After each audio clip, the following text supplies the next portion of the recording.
ইলম অন্বেষণ করার পর আপনার করণীয় হলো এগুলা প্রচার করা, এগুলো আপনি জানিয়ে দেওয়া। যারা জানে আর যারা জানে না তারা কখনোই এক হতে পারে না। যে বর্তমানে দেখা যাচ্ছে কুটা আন্দোলন নিয়ে, আল্লাহর রাসূল পাক সাল্লাল্লাহু আলাইহি সাল্লাম এবং কুরআন হাদিসের মধ্যে এসেছে যে যারা জানে আর যারা জানে না তারা কখনো এক হতে পারে না। যারা মেধা তালিকার মাধ্যমে যারা ভালো নম্বর পেয়ে ভালো ডিগ্রি অর্জন করেছে, তারা যদি সেটার প্রাপ্য, সেটার যদি মর্যাদা মূল্য না পায়, অযোগ্য ব্যক্তি যদি সে জায়গার মধ্যে যায়, এটা আল্লাহর রাসূল পাক সাল্লাল্লাহু আলাইহি সাল্লাম বলেন এটা হচ্ছে অযোগ্য ব্যক্তি যে যোগ্য জায়গার মধ্যে যাবে, সেটা হচ্ছে কিয়ামতের একটি আলামত। যোগ্য ব্যক্তি তার যোগ্য আসনের মধ্যে থাকা।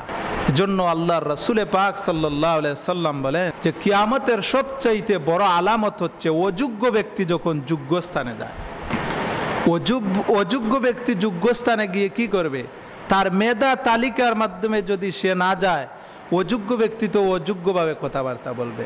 এজন্য যেভাবে কুরআন হাদিসের মধ্যে এসেছে যে ব্যক্তি নামাজ পড়ানোর উপযুক্ত সে ব্যক্তি নামাজ পড়াবে। এখন যদি মূর্খ ব্যক্তিকে এনে যদি নামাজের কাতারে ইমামতির জায়গার মধ্যে যদি নিয়ে আসেন, তো অযোগ্য ব্যক্তি কি পড়াবে? এজন্য তো বাংলা ফতোয়া দিবে যে বাংলাতে আপনার কোরআন বাংলাতে পড়লেও সূরা ফাতিহার যদি অনুবাদ পড়ে তাহলে নামাজ হবে, এ ধরনের তো ফতোয়া দিবে।